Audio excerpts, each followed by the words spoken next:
Comment s'appellent ses frères et ses sœurs, même sa maîtresse ici-bas. Il le reconnaît, moi et son père, mais il n'arrive même pas à parler, il ne parle plus. Mon fils, il est devenu comme un enfant autiste. Il parle avec des gestes et avec sa tête pour répondre. Alors il est normal, il faisait du karaté, il faisait du violon. Mon fils, c'est un enfant qui a parlé depuis l'âge de 16 mois. Il parlait très bien. Même à l'école et tout ça, ils ont témoigné, les amis, depuis qu'il est placé. Et surtout qu'ils ont arrêté les visites. Il ne voit plus, je sais pas. Mon fils, il dessine des dessins vraiment horribles dans la famille d'accueil. Au début déjà, pourquoi nous ont arrêté les visites? Parce qu'ils dénonçaient la famille d'accueil, qu'elle voulait l'emmener au Maroc, et que après les visites qu'il pleure, elle le punissait violemment. Et elle est laissée aussi avec sa fille de 18 ans, elle part à Marseille. Elle est laissée tout seul, c'est le petit ami de sa fille qui l'emmène à l'école avec des coups de pied. Et quand on a essayé d'intervenir, ils ont mis mon fils et sa sœur, parce qu'ils sont ensemble dans la famille d'accueil. Ils les ont mis en secret depuis le 25 février, on ne les a pas vus. Et mon fils, il a arrêté de parler. Il est vraiment détruit, mon fils de 7 ans. Et quand j'ai commencé à dénoncer ça à la juge et au procureur de Pontoise, et tout ce qu'ils subissaient, mes enfants, ils sont venus m'arrêter pour menace de mort, incitation au meurtre, et c'est des accusations faux, et j'ai des preuves. Et là, je passe le 23 janvier au correctionnel. Et quand j'ai vu la dernière fois mon avocate, elle m'avait dit que le procureur vous attend en tournant. Il veut absolument vous mettre en prison entre 3 mois à 6 mois de prison. Juste parce que je manifeste et je dénonce tout ce que les enfants, tout l'ASE et le tribunal, les juges, ce qu'ils font nous subir à nos enfants. Pas que mes enfants, mais plein de familles. Je peux rencontrer plein de mamans et de papas depuis que je suis dehors sur le terrain à manifester, c'est vraiment horrible. Les enfants qui sont emprisonnés dans cette secte de l'ASE, ils sont vraiment détruits. Je vois mes enfants comment sont détruits. Ma fille, elle prenait 6 cachets par jour, la grande, celle de 16 ans qui a un léger handicap. Elle prenait de tertian et citraline 6 par jour. Elle a complètement changé, elle est devenue... Son corps a complètement changé, elle est tellement gonflée. Ma fille de 5 ans maintenant, elle porte toujours des vêtements de 3 ans. Elle ne comprend pas pourquoi elle ne rentre pas à la maison. Elle me réclame. Et mon fils, il ne parle plus. Et à cause de ça, la juge, elle veut absolument m'emprisonner. Et moi, je vais leur dire, la prison, elle ne me fait pas peur. Je suis dehors et je vais continuer à porter la parole de mes enfants. Je suis dehors. Je ne suis pas ni menaçante, ni quoi que ce soit. Je n'ai jamais menacé personne. Je suis là pour apporter la voix de mes enfants, la voix de tous les enfants, à leur dire, voilà, je suis là pour sauver mes enfants. Je ne veux pas que mes enfants soient détruits, ni devenir des terroristes, ni des délinquants. Je vais continuer, même au présent, je vais continuer à porter la voix de mes enfants. Il y a une chose aussi, je ne suis pas tout seul. Il y en a plein de mamans et des personnes qui nous soutiennent. Et je vais continuer à sortir mes enfants de là. Je suis avec mes enfants, avec tous les enfants, avec tous les mamans et les papas de ceux qui manifestent pour leurs enfants. Et il y a une chose que je n'ai pas peur. Je vais continuer. Vous pouvez venir me chercher au tribunal, j'ai passé 8 heures en garde à vue.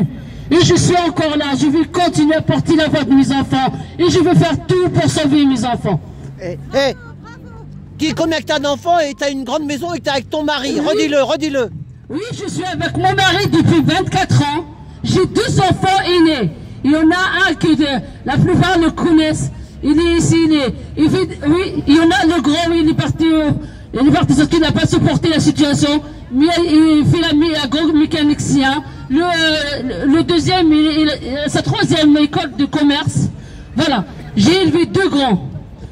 Et maintenant, t'en as combien placés? 4 placés. J'ai ma fille qui va avoir 18 ans, ils veulent la mettre sur tutelle parce qu'elle va avoir 18 ans en février. Ils me disent, on va la mettre sur tutelle, ils ne veulent pas me la rendre. Mais je vais faire tout pour la rendre. Et j'ai un autre 12 ans, il va avoir bientôt 13. Et ma fille de 5 ans et mon fils de 7 ans, celui qui ne parle plus depuis le mois de mai. Mais voilà. C'est grave, ils arrivent après 18 ans à bloquer. Une grande maison. Ils ont des chambres, les filles ont les chambres. Une chambre à eux 2. Mes garçons, ils ont une chambre. J'ai une grande maison. Voilà, j'ai tout à la maison. Même quand ils sont venus visiter, ils m'ont dit qu'il manque rien. Mais je sais pas, il manque rien, mais ils ne veulent pas me rendre mes enfants. Et je suis là pour dénoncer. Je vais continuer à sauver mes enfants. Merci. Merci. Oui, Ils m'ont demandé même à moi et à mon mari de se séparer. Ah voilà. Ils ont fait le chantage pour et tout. Mais ils savent une chose, qu'il y a beaucoup... oui, mon mari, la réponse de mon mari, c'est on leur avait dit, vous avez déjà arraché mes enfants, vous ne réussirez jamais à me retirer aussi ma femme. Je suis avec elle, je la soutiens. La dernière fois quand on avait vu la chef de service, elle lui avait dit, mais pourquoi vous ne le voyez pas sur les réseaux? Elle lui avait dit, moi je la soutiens, moi je travaille, je ne peux pas être sur le terrain, mais je soutiens ma femme, et je soutiens tout le groupe, tous les parents et tout ça. Et je suis toujours derrière elle, et je vais, tant que mes enfants sont ici, je vais continuer à la soutenir. Et même quand j'étais en garde à vue, et il était là, il m'a soutenu, il y a aussi tout le groupe. Et là, le 23 janvier, j'ai aucun problème, ça fait 24 ans qu'on est mariés, bientôt 25 ans. Il n'y a aucun problème, il le constate. Mais c'est l'ASE, c'est le... Voilà, ils détruisent les enfants, ils veulent détruire les familles. Mais quand ils sont tombés sur nous, un couple qui ne va pas nous séparer, ils font tous les moyens pour le faire craquer. Mais ils ne feront jamais craquer. Et je vais continuer à être ici et partout pour sauver mes enfants. Et voilà. Moi, je vous suis aussi. Moi, je mets pas j'aime pas écrire. Mais je vous suis toutes là, et vous êtes beaucoup. Le soir, des fois, moi je dors pas, je travaille la nuit. Oui. Vous discutez entre vous sur les réseaux, TikTok à la porte là. Et là c'est bien parce qu'au moins vous êtes tous ensemble. Voilà. Oui, et ne vous divisez pas. Non. Parce que si vous vous divisez, vous êtes morts. Voilà. N'arrête pas de nous envoyer des trolls qui nous fatiguent, sincèrement. Ah, voilà, qui nous fatiguent. Pour vous énerver. Ils m'ont inventé une vie que moi, soi-disant, que j'ai laissé 2 filles, j'ai abandonné 2 filles en Algérie et que voilà, j'ai accusé mon premier mari alors que moi je me suis mariée une seule fois de ma vie et j'ai que 3 garçons. Et il y en a une aussi qui te disait comme quoi que tu lui as volé de l'argent, tu sais. Moi, il y a des personnes que tu as fait des comment, tu sais, des cagnottes. Je ne fais jamais de cagnotte et je ne ferai jamais de cagnotte et je n'ai pas besoin d'argent.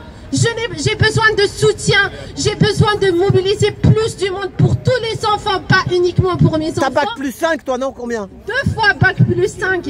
Voilà, il faut le dire. Parlez de vous tout le temps parce que... Mais j'aime pas me prendre pour une arrogante. Non. Tu as raison, tu as tout à fait raison. Je dois apprendre parce que je donne de l'importance à n'importe qui. Et c'est ça mon problème. Je suis très simple et très modeste. J'ai 2 fois bac plus 5.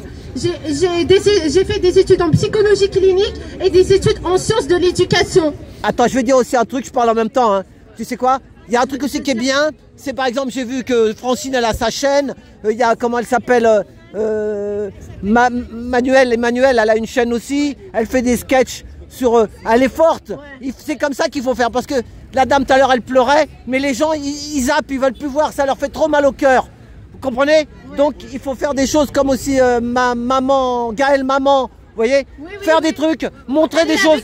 On a créé un groupe WhatsApp. C'est ça. Nous sommes tous dans le groupe WhatsApp, mais nous sommes souvent infiltrés. Mais quand vous dites ça, les gens ils pleurent. Si vous avez trop de... Moi j'ai même mon pote d'enfance, il a fait le taxi comme moi, 40 ans la nuit. Quand je lui raconte vos malheurs, ils n'arrivent pas à le rentrer dans la tête. Ça leur fait mal parce qu'ils ne se mettent pas à votre place. Moi je me mets à votre place. Mais c'est pour ça qu'il faut montrer des choses comme faire des trucs, voilà, parler. Elle parle bien. Elle, c'est vrai qu'elle insulte jamais personne. Je suis avec toi, je t'aime bien. Voilà. Toi aussi, hein. Non. Oui, j'insulte les juges corrompus. Non. Et les procureurs. Les pédocriminels qui ne sont pas jugés ni condamnés en France. Mais il faut faire attention, on dirait. J'assume. Non, mais c'est pas ça. Mais à un moment, ils vont vous éteindre. Nous, les gilets jaunes, on a été éteints, les gilets jaunes. Non. On a été éteints. Ils nous divisent. Faites gaffe. À m'éteindre, ils vont jamais réussir parce que je ne suis pas manipulable. Et j'assume pleinement tout ce que je dis. Comment on va appeler une juge? Les enfants lui disent, Madame la juge, papa m'a fait ça, je ne peux même pas dire les termes. Mon fils, tu sais, il a enlevé son pantalon pour lui montrer ce qu'il lui faisait. À l'audience, et elle me l'a dit. Madame, votre fils, il n'a pas de pudeur parce qu'il a enlevé. Il avait 4 ans. Elle m'a dit, il a fait ça. Mais cette juge, elle rend mes enfants aux pédocriminels. Comment on peut appeler cette juge? Comment on peut appeler une juge qui viole les lois pour donner les enfants aux pédocriminels alors que l'affaire pénale est en cours? Attends, je vais te dire. Je vais te le dire, moi. Je vais te le dire. Qui dit à mon fils, qui lui dit, Madame la juge, je vais te le dire. Je veux vous dire la vérité. Elle lui dit directement, Ta vérité aujourd'hui, c'est que ton père ne t'a pas fait du mal. Et elle lui a dit après, qu'est-ce que tu voulais me dire? Il lui a dit, c'est bon, j'ai oublié, parce qu'il a compris qu'elle est comme les assistantes. Et il lui a demandé au début, madame, je veux vous parler seule, parce qu'il sait que les assistantes sociales sont complices avec le père. Et il a dit, madame la juge, je veux vous parler seule. Et vous savez aussi qu'est-ce qu'elle lui a dit? Est-ce que tu acceptes que ta maman sera suivie par un psychiatre? Il lui a dit, j'en suis sûre que maman n'acceptera jamais. Comment on peut appeler ces juges corrompus qui n'ont pas de statut? Attends, je vais t'appeler. Attends, je vais te donner le nom. L'argent du peuple. Attends, je vais te donner le nom. Moi, je les appelle des terroristes. Et s'il y a des termes plus que ça, je vais les utiliser contre eux. Bah attends, je vais te donner maintenant. Écoutez-moi, écoute-moi un peu. Moi, on parle tous ensemble parce que là, il fait froid. Ça réchauffe tout le monde en parler. Tu sais quoi? Gaëlle, maman, ce matin, elle a envoyé une vidéo en parlant de sa maman, qu'elle était pervers narcissique. On a affaire à des pervers narcissiques. Ça veut dire qu'ils n'ont pas d'empathie. Tout à l'heure, je t'ai vu pleurer. Tu m'as fait mal au cœur. Ça m'a fait. Mais les gens. Alors écoute. Des PN, pervers narcissiques, ça veut dire qu'ils ressentent rien. Tu comprends là? Ouais. Ils ressentent rien. Rendez-vous le 23, voilà, je tiens à toutes les personnes. Ils n'ont pas d'empathie. Ils sont pas humains. Ils sont pas humains. Ils sont pas humains. Comment tu vas les appeler? Au tribunal pervers narcissique. À 13h30. Là, c'est pas pire. Oui, à tribunal de Pontoise, à 13h30, voilà. Je tiens à toutes les personnes qui peuvent venir, mais c'est pas juste pour moi, pour montrer à ces juges, à ces procureurs qu'on n'est pas seul, que même s'ils arrivent à me mettre en prison, il y a les autres derrière qui vont continuer le combat. Alors je tiens vraiment et tout, que vous veniez pour montrer à tous ces juges et à ces procureurs qu'on n'est pas seul, qu'on est dehors, qu'on va continuer le combat. Voilà, je joins le 23 janvier à 13h30 au tribunal de Pontoise. Merci. Elle veut se présenter à l'audience pour réclamer ses enfants aussi. Trotty taxi, TRO de TI. Moi, je ne veux plus me présenter face à ces corrompus. Voilà, qu'ils font ce qu'ils veulent. Moi, je vais continuer à dénoncer qu'ils veulent me tuer, qu'ils me tuent. Nous sommes en guerre et je sais très bien, soit on gagne, soit on meurt. Voilà. Mais moi, je préfère de parler que de mourir à petit feu. Voilà. Merci. Il n'y a plus d'âme, il n'y a pas d'âme. Ils n'ont pas d'âme. Hein? Ils n'ont pas d'âme. Myriam, tu veux parler? Mais si les gens prennent, si toute la société prend conscience de ça, ça se réveillera. Si les gens ils pensent qu'à leur tronche, ils seront toujours là. À nous de nous réveiller. Regardez notre Laïla aussi, victime comme nous. Voilà. On a notre calvaire qui nous unit. On a la haine aussi contre ces corrompus, ces juges qui vont se dégager bientôt de ces tribunaux du peuple. Si tu peux m'envoyer quelque chose. Bonjour. Bonjour à tous. Ton prénom c'est comment? Mon prénom c'est Leïla. Leïla. Moi je me suis fait voler mon bébé à la maternité. Il avait 5 jours. Oh là là. Donc t'avais quel âge? 5 jours. Non mais toi t'avais quel âge? T'avais 20 ans. Quand t'as accouché, t'avais quel âge? 34 ans. Ah ouais, 34 ans, mais tu fais jeune, hein, t'es jeune. Ouais, merci. Ouais, elle fait jeune. Ouais, donc je me suis fait voler mon bébé avec des prétextes à la noix, du genre je supporte pas ses pleurs, du genre quoi, il n'y a pas eu de suivi de grossesse, etc. Et en fait, les arguments là, les faux arguments, les prétextes, j'ai pu les démonter tous les uns après les autres, quasiment, sauf madame ne supporte pas les pleurs. C'est plus facile si tu as... Non. Et il y a combien de temps cette histoire? Il a quel âge le bébé maintenant? Mon bébé il a 5 mois, c'était... Ah oui, ça fait il y a 5 mois quoi. C'était au mois d'août. Ah c'est récent, hein, c'est récent. C'était en août dernier. Oui, voilà, et donc pour se débarrasser de moi, ils m'ont jeté en hôpital psychiatrique le jour où ils m'ont volé mon enfant. Je suis restée 12 jours là-bas, c'était dans le but de m'empêcher d'assister à l'audience qui devait arriver donc sous une quinzaine de jours. Ça veut dire que donc pour monter mon dossier, j'ai eu en tout et pour tout, 2 ou 3 jours, puisque en plus, je passe au tribunal le 16 août, donc le lendemain d'un jour férié. Ça fait un peu court pour monter un dossier. Ouais, c'est ça. Enfin, je savais même pas ce qui m'était reproché. T'étais piégé, quoi. Voilà, c'est ça, je n'avais pas d'avocat. Et du coup, j'ai fait comme j'ai pu, j'ai ramené tout ce que j'avais donc comme papier à ce moment-là, mais ils ont préféré croire, le juge corrompu là, il a préféré croire les sévices sociaux. Voilà, plutôt que d'examiner vraiment ce que j'avais comme preuve. Ah mais oui, mais comme on est en doute maintenant, en fait, étant donné que leurs prétextes, je les ai démontés les uns après les autres, ah mais oui, mais on a des doutes sur le fait que vous soyez folle, parce que leur psychiatre, là, corrompue, elle aussi... Ouais, sans âme, ils n'ont pas d'âme. C'est ça, ils n'ont pas d'âme. Et du coup, elle prétend que je pourrais représenter un danger pour mon enfant, donc qu'il faut pas me le donner. Sauf que je me suis ramenée donc à la dernière audience avec une attestation d'une psychologue judiciaire et une attestation de psychiatre, plus mon dossier médical où j'étais à la maternité, qui dit que j'avais pas besoin d'hospitalisation en urgence, en psychiatrie. Mais malheureusement, en fait, dès l'instant que cette femme corrompue, là, cette experte psychiatre, là, qui dit que je pourrais être un danger, et ben ce qu'elle dit, elle, c'est parole d'évangile. Et même si je prouve 1000 fois que je suis pas folle, et ben à cause de cette experte psychiatre, je suis folle. Et tiens, je vais dire aussi un truc sur TikTok à la porte. Reste là, t'inquiète, on m'entend. Tu sais quoi? J'ai vu sur YouTube, j'avais jamais vu ça. Quand ils enlèvent ils rentrent dans la maison. Les policiers en civil, la maman hurle, l'enfant hurle, et ils le montrent sur TikTok. Hein. Avant, ils ne le montraient pas, ça. Tu vois ce que je veux dire? Tu l'as déjà vu, ça? Réquisition. Moi, vous savez, ma nièce de 2 ans, quand ils m'ont mis en garde à vue, quand j'ai pris mon fils, elle m'a dit les policiers sont méchants. Sont méchants. Pourquoi? Parce qu'ils ont pris Axel, mon fils. Elle est traumatisée par la police. Oui, mais je t'explique que maintenant, c'est en vidéo. Je l'ai vu en vidéo, mais ça fait mal au cœur. T'entends l'enfant qui hurle, la maman qui hurle, tout le monde qui hurle, la police qui fait son taf. Mais le taf de quoi? Oui. Ils sont hors la loi, voilà, c'est ça. Les flics n'ont pas le droit de toucher aux enfants, ils sont là que pour protéger les sociaux. Et j'ai vu des vidéos là-dessus, et ils sont sur TikTok, ils sont pas censurés. Aucun mandat, aucune réquisition. Moi, quand j'ai demandé à la police, j'ai dit montrez-moi la décision du procureur ou quoi que ce soit. Il m'a dit, madame, vous n'êtes pas aux États-Unis, et j'ai la vidéo. Vous n'êtes pas aux États-Unis, vous êtes en France. Oui, j'ai dit, je sais très bien que je suis en France, mais rien, aucune décision. L'ordonnance de placement provisoire, ils doivent venir avec non, mais moi j'ai jamais. Mais Leïla, attends, elle a pas fini, peut-être elle a encore quelque chose à dire, la pauvre. Leïla, vas-y. Vas-y, finis, parce qu'on t'a... Oui, donc suite à la dernière audience aussi, il faut savoir que, sous prétexte que je pourrais être folle, parce que sait-on jamais, hein, mais faites attention, aujourd'hui c'est moi, demain c'est vous. Hein. Ouais, donc, sous prétexte que je pourrais être folle, mon fils a pris 1 an de prison ferme. 1 an, ils ont reconduit le placement pour 1 an. Oui, mais toi... Et j'ai interdiction totale de le voir. Mais toi, ça te rend dépressive aussi, ça te fait... Mais t'imagines que le mal que ça te fait, toi-même, toi qui es normal, qui accouche comme une jeune femme normale, et qu'on te retire ça, toi d'un seul coup, tu es obligé de... Tu sais quoi? Moi, ils me font peur avec l'ASE. Tu sais où ils sont? Attends, tu sais où ils sont?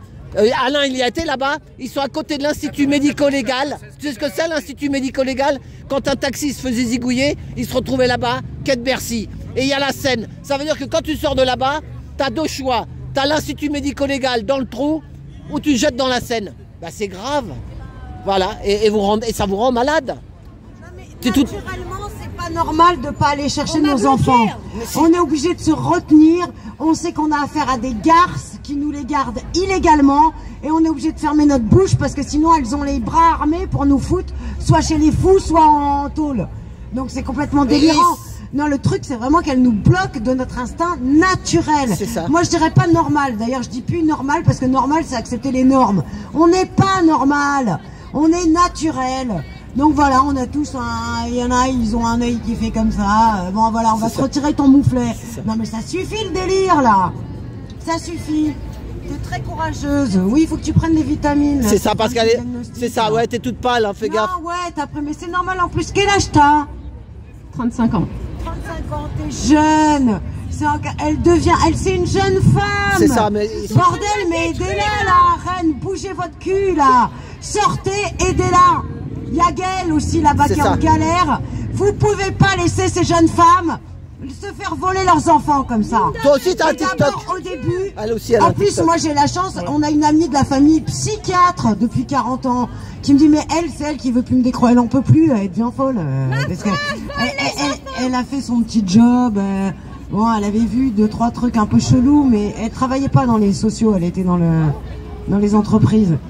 Mais c'est complètement antinaturel de retirer des enfants comme ça aux mères. C'est vouloir les rendre folles. Eh ben c'est ça, c'est une société malade, ils la rendent malade. Soit tu déprimes, soit tu fatigues, soit t'as plus faim. Enfin, de toute façon, t'as des réactions corporelles normales. Je veux dire, on te vole ton enfant, on te donne l'adresse.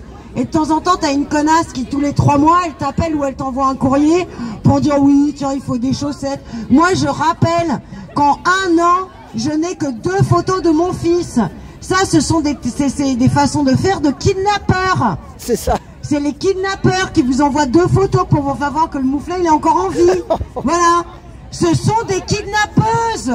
Point barre. C'est ça, donc bravo. quand on sait ça, bon, on arrive à mieux digérer le truc. Qu'est-ce que tu veux faire contre des kidnappeurs? T'es une maman, t'es super, mais tu peux pas aller comme ça toute seule. Il faut qu'on se réunisse. Et continue ta chaîne, continue ta chaîne. Tu sais que on n'aura peut-être pas besoin des gendarmes, mais on va y aller entre maman et papa. Là, on est déjà. Regardez, il y en a qui sont venus de Lyon, d'Angoulême, de partout. Ça vient de la banlieue et tout. Donc ça suffit. Moi, je viens de Normandie. On va se déplacer. On va trouver une d'entre nous là qui veut. Moi, je veux qu'on aille chercher Darius. J'en ai marre. La prochaine manif, c'est devant les foyers de Rouen. On gueule jusqu'à temps que ces cons, ils me rendent mon fils. Attends, mais je vais te dire un truc par rapport aux agriculteurs. Tu dis, on va les chercher. Mais eux, à coup de téléphone, ils viennent avec les gendarmes et des gros, et des chars centaures, là, t'as vu? Oui, les agriculteurs. Alors, ils étaient 10 000. S'il vous plaît, passez-là cette vidéo, parce que j'aimerais bien qu'ils l'entendent. Il y a je pense qu'ils sont pas beaucoup non plus. Parce que eux aussi, non, moi, ils étaient bloqués. Alors écoutez, j'habite à Gournay-en-Bray. C'est à 100 km de Paris. Donc on voit très bien l'espèce de ceinture là, de gros agriculteurs propriétaires terriens. Et après quand on passe Gisors, il y a quelques petits paysans. Moi je parle pas des agriculteurs, je parle vraiment des paysans et des petits agriculteurs. Tous ces tracteurs, si vous aimez vraiment la terre, il va falloir de toute façon arrêter